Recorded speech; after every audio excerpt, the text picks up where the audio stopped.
আল্লাহ পাক রব্বুল আলামিন বলেন ওয়াল্লাযীনা কাফারু আ'মালুহুম কাসারাবিন বিকিআতিন ইয়াহসাবুহু আয-যামআনু মাআ। আল্লাহ পাক রব্বুল আলামিন বলেন ঈমান ছাড়া আমল হলো মরুভূমির মরীচিকার মতো। প্রচন্ড রৌদ্রের মধ্যে যখন দূর থেকে কেউ মরুভূমির দিকে তাকায়, দূর থেকে তাকাইলে মনে হবে মরুভূমিতে পানিগুলি ঢেউ খেলছে। কোনো পিপাসার্ত ব্যক্তি যদি পানি পান করার জন্য মরুভূমির কাছে যায়, গিয়ে দেখে না না এখানে কোনো পানি নাই, বরং বালিগুলি চিকচিক করছে, এগুলি পানির মতো লাগছে। ঈমান নাই, আমলের কোনো দাম নাই। ঈমান আছে, আমলের দাম আছে। ঈমান আছে, তুমি ব্যবসা বাণিজ্য করবা সুন্নত তরিকায়, এটাও ইবাদত। ঈমান আছে, স্ত্রী সন্তানের ভরণ পোষণ দিবা, এটাও ইবাদত। ঈমান আছে, কৃষি কাজ করবা, এটাও ইবাদত। ঈমান নাই, কোনো কাজের দাম নাই, কোনো আমলের দাম নাই। এমনকি ঈমান নাই, রাসূলের মুহাব্বত তোমার মধ্যে আছে, তবু মুহাব্বতের কোনো দাম নাই। একটা উদাহরণ আপনাদের সামনে তুলে ধরি। আল্লাহ রাসূল সাল্লাল্লাহু আলাইহি ওয়াসাল্লাম দুনিয়ার জমিনে যখন আসলেন, আল্লাহ রাসূলের বাবা ছিল না। আল্লাহ তাআলা বলেন আলাম ইয়াজিদকা ইয়াতীমান ফাআওয়া। আল্লাহ তাআলা বলেন বন্ধু, তোমাকে আমি এতিম অবস্থায় পেয়েছি। দুনিয়াতে যখন তুমি এসেছিলা তুমি এতিম ছিলা, তারপর তোমাকে আমি আশ্রয় দিয়েছি।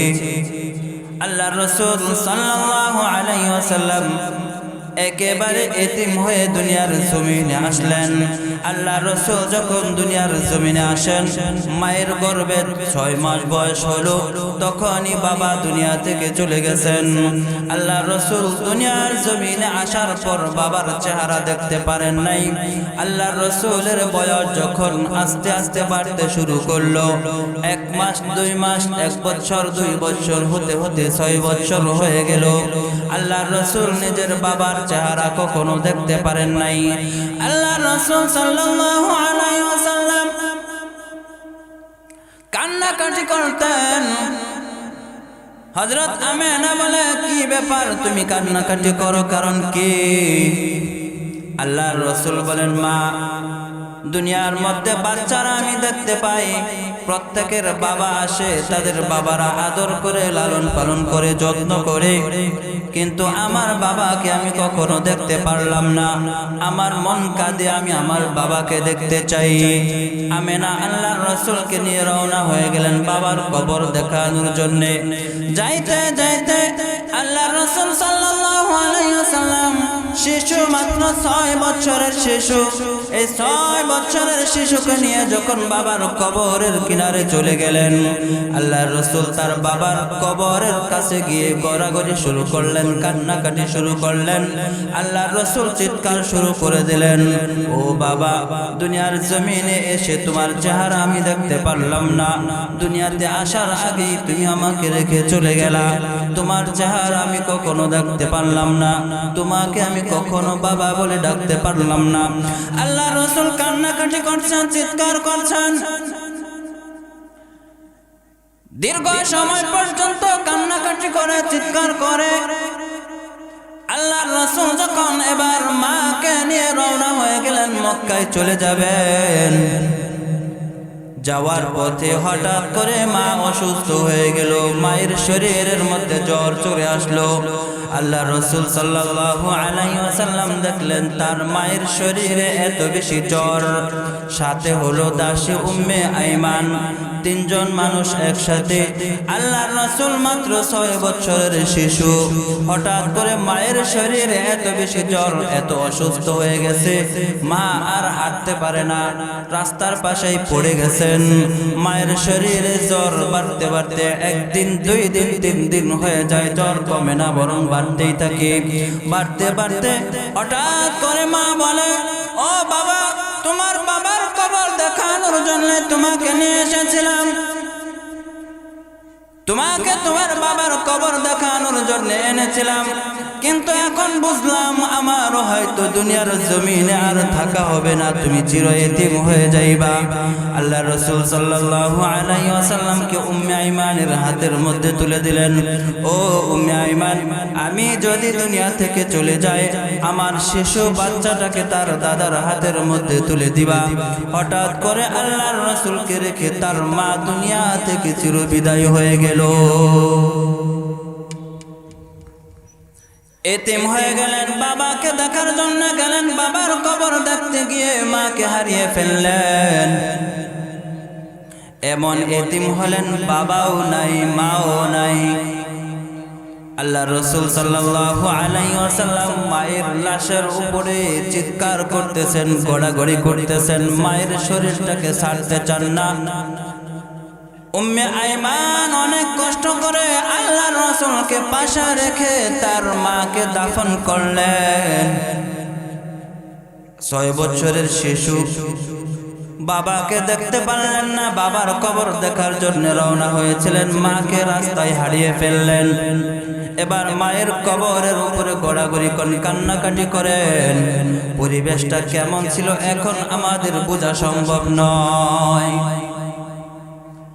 আল্লাহ রাসূল সাল্লাল্লাহু আলাইহি ওয়াসাল্লাম দীর্ঘ সময় কান্নাকাটি করার পর এবার যখন আল্লাহর রাসূলকে উম্মে আইমান জোর করে ধরে নিয়ে গেলেন মক্কায়, দাদা আব্দুল মুত্তালিবের কাছে নিয়ে গেলেন। আব্দুল মুত্তালিবের কাছে নিয়ে আল্লাহর রাসূল সাল্লাল্লাহু আলাইহি ওয়াসাল্লামকে তুলে দিলেন। দাদা আব্দুল মুত্তালিব বারবার তাকিয়ে থাকেন, কাফেলাগুলির দিকে তাকিয়ে থাকেন। কয়েকদিন হয়ে গেল, এখনো পর্যন্ত আমার নাতি আসে না, বৌমা আসে না, কারণটা কি? আল্লাহর রাসূল সাল্লাল্লাহু আলাইহি ওয়াসাল্লামের খোঁজে বিভিন্ন কাফেলার দিকে দৌড়াদৌড়ি করেন। হঠাৎ করে দেখেন উম্মে আইমানের সঙ্গে আল্লাহর রাসূল হাত ধরে ধরে আসে, কান্নাকাটি করতে করতে আসে। দাদা আব্দুল মুত্তালিব বুঝে ফেললেন, আবার বুঝি আমার কপাল পড়ে গেছে। দাদা আব্দুল মুত্তালিব আল্লাহর রাসূলের দায়িত্ব নিলেন, লালন পালন করতে লাগলেন। কয় বছর বয়স বলেছি? 6 বছর বয়স। লালন পালন করতে করতে 7 বছর 8 বছর হয়ে গেল। 8 বছর বয়সে দাদা আব্দুল মুত্তালিব দুনিয়া থেকে চলে গেলেন। 6 বছরে মাকে হারালেন। 6 মাস মায়ের গর্ভে থাকা অবস্থায় বাবাকে হারালেন। 8 বছর বয়সে দাদাকে হারিয়ে ফেললেন। এমন এতিম হলেন, মা নাই, বাবা নাই, দাদা নাই। এবার আল্লাহর রাসূল সাল্লাল্লাহু আলাইহি ওয়াসাল্লামের দায়িত্ব নিলেন আবু তালেব, আল্লাহর রাসূলের চাচা আবু তালেব। আবু তালেব এবার লালন পালন করতে লাগলেন। বয়স বাড়তে বাড়তে 9 বছর, 10 বছর হতে হতে 40 বছর পার হয়ে সাল্লাল্লাহু আলাইহি ওয়াসাল্লাম সমস্ত মানুষদেরকে ডাক দিলেন। সবাই আল্লাহর রাসূলকে বিশ্বাস করত, আলামিন বলে ডাকতো। সবাই আল্লাহর রাসূলের ডাকে সাড়া দিত। দৌড়ায়া চলে গেলেন। আল্লাহর রাসূল সাল্লাল্লাহু আলাইহি ওয়াসাল্লামের ডাকে সাড়া দিয়ে পাহাড়ের কাছে চলে যাওয়ার পর আল্লাহর রাসূল বললেন, ও দুনিয়ার মানুষেরা, আমাকে তোমরা কতটুকু বিশ্বাস করো? আল্লাহর রাসূল সাল্লাল্লাহু আলাইহি ওয়াসাল্লামের জবাবে সবাই বলল, আমরাই তো তোমাকে আল আমিন উপাধি দিয়েছি, তোমাকে আমরা বিশ্বাস করি।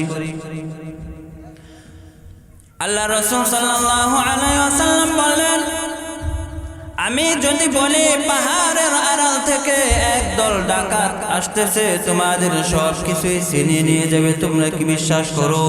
সবাই এক বাক্যে বলে উঠলো, কখনো তুমি মিথ্যা কথা বলো নাই, বলতেও পারো না। তোমাকে আমরা সবাই আল আমিন বলেই জানি, তুমি কখনো মিথ্যা কথা বলতে পারো না। আল্লাহ রাসূল সাল্লাল্লাহু আলাইহি ওয়াসাল্লাম বললেন, তাহলে তোমাদেরকে আজকে একটা নতুন কথা শোনাই। ইয়া আইয়ুহান নাস কুলু লা ইলাহা ইল্লাল্লাহ তুফলিহুন। ও দুনিয়ার মানুষ, মানুষেরা তোমরা সবাই ঈমান আনো, রবের উপর ঈমান আনো, কালিমা পড়ো। যদি লা ইলাহা ইল্লাল্লাহ বলতে পারো, কালিমা পড়তে পারো, তোমরা সফল কাম হয়ে যাইবা, জান্নাতি হয়ে যাইবা। আর যদি আল্লাহর উপর ঈমান না আনো, তাওহীদের বিশ্বাস না করো, তাহলে তোমরা চিরস্থায়ী জাহান্নামী হয়ে থাকবা। আল্লাহর রাসূল যখন কালিমার দাওয়াত দিলেন, যে মানুষগুলি কিছুক্ষণ পূর্বেও আল্লাহর রাসূলকে আল আমিন বলেছিল, এই মানুষগুলি সবাই আল্লাহর রাসূলকে পাগল বলতে শুরু করলো। বলেন নাউযুবিল্লাহ। আল্লাহ রাসূল সাল্লাল্লাহু আলাইহি ওয়াসাল্লামকে পাগল বলতে শুরু করলো। আল্লাহর রাসূলকে এবার নির্যাতন করতে চেষ্টা করে, কিন্তু আবু তালেব আল্লাহর রাসূলের অভিভাবক হওয়ার কারণে কেউ সাহস পায় না। আল্লাহ রাসূল সাল্লাল্লাহু আলাইহি ওয়াসাল্লাম কোথাও গেলে আবু তালেব সঙ্গে যাইতো, আবু তালেব কোথাও গেলে আল্লাহর রাসূলকে নিয়ে যাইতো। আল্লাহ রাসূল সাল্লাল্লাহু আলাইহি ওয়াসাল্লামের দেখাশোনা করতো আবু তালেব। আবু তালেব বলেন, ও ভাতিজা, আমি যতদিন দুনিয়াতে বেঁচে থাকবো তোমার উপর কেউ একটা আঘাত করার সাহস পাবে না। আবু তালেব তখনও পর্যন্ত ঈমান আনেন নাই, মৃত্যুর সময় হয়ে গেছে। আল্লাহ রাসূল সাল্লাল্লাহু আলাইহি ওয়াসাল্লাম পেরেশান হয়ে গেলেন। আল্লাহ রাসূল বলেন, ও চাচা, সারা জীবন আপনি আমার লালন পালন করেছেন, আদর মোহাব্বত করেছেন, আজকে আপনি কালিমা না পড়ে মুমিন না হয়ে দুনিয়া থেকে চলে যাবেন, এটা আমি সহ্য করতে পারবো না, বরদাস্ত করতে পারবো না। আপনি একটু কালিমাটা পড়ে যান, আমি আপনার জন্য সুপারিশ করব। আবু তালেব বলে, না না, আমাকে পিরাপিরি করবা না, বাপ দাদার ধর্ম ছেড়ে আমি যেতে চাই না। আল্লাহর রাসূল বললেন, না না, আপনাকে কালিমা পড়তেই হবে। আপনি আমাকে নবী হিসাবে না মানেন, কিন্তু লা ইলাহা ইল্লাল্লাহ এতটুকু বলে যান, বাকিটুকু আমি আপনার জন্য সুপারিশ করব। ও চাচা, আপনি যদি কালিমা না পড়ে দুনিয়া থেকে যান, জাহান্নামে যাইতে হবে। আবু তালেব বলে, ও ভাতিজা, তুমি যে সত্য নবী এটা জানি, জাহান্নামে যাইতে হবে এটাও আমি জানি। আল্লাহর রাসূল বলেন, কিভাবে জানেন? আবু তালেব বলে, ও ভাতিজা, আমি অনেক আলামত আমি আগে পেয়েছি।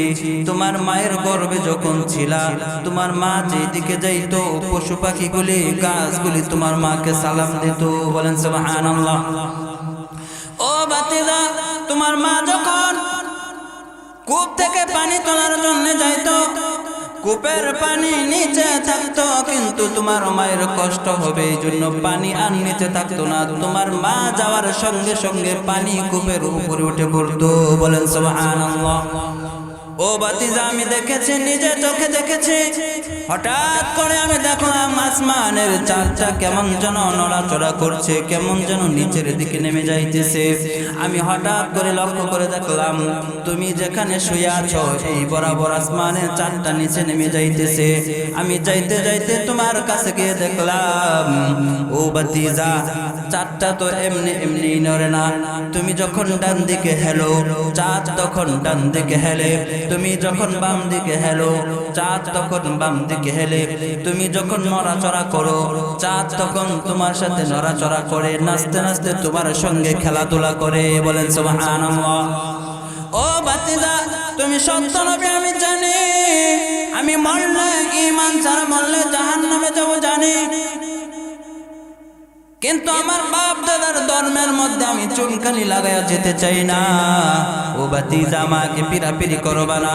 আল্লাহ পাক রব্বুল আলামিন আয়াত নাযিল করে জানায় দিলেন, ইন্নাকা লা তাহদি মান আহবাবতা ওয়ালাকিন্নাল্লাহা ইয়াহদি মান ইয়াশা।